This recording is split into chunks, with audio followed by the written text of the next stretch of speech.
siapapun yang bersama dengan Al-Quran pasti akan dimuliakan oleh Allah. Malaikat yang menurunkan Al-Quran menjadi malaikat yang paling mulia, yaitu adalah malaikat Jibril. Malam ketika Allah menurunkan Al-Quran menjadi malam yang paling mulia, yaitu adalah malam Lailatul Qadar. Bulan Allah menurunkan Al-Quran menjadi bulan yang paling mulia, yaitu adalah bulan Ramadan. Dan laki-laki yang diturunkan kepadanya Al-Quran menjadi laki-laki yang paling mulia, yaitu adalah Rasulullah SAW.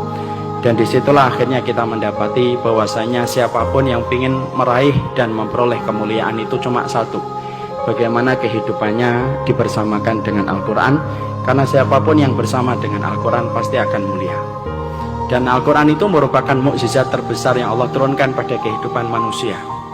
Mukjizat ini menenggelamkan mukjizat-mukjizat yang lainnya tanpa menafikan bagaimana keutamaan mukjizat yang lainnya. Mukjizat Al-Quran itu mengalahkan mukjizat Nabi Musa dengan tongkatnya yang mampu merubah lautan menjadi daratan.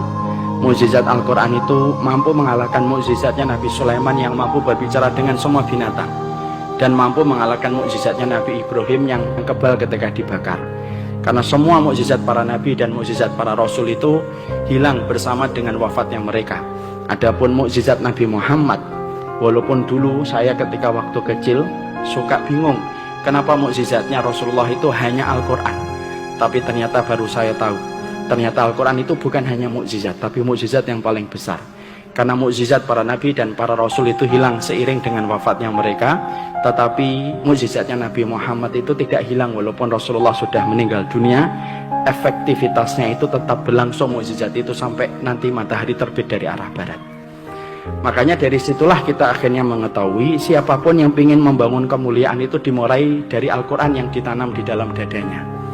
Makanya kalau kita mendidik hari ini harus kita rubah paradigmanya, bahwasanya pendidikan pertama itu bukan matematika, pendidikan pertama itu bukan fisika dan bukan bahasa Inggris.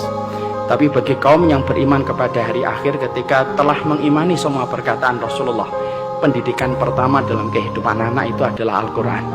Karena Al-Quran itu apabila telah hidup pada kehidupan seseorang, maka sesungguhnya mukjizat itu sudah ada di dalam dada anak itu. Dan kalau mukjizat itu sudah hidup dalam dada seseorang, maka Allah itu tidak punya alasan untuk tidak menolong orang yang di dalam dadanya itu ada Al-Quran.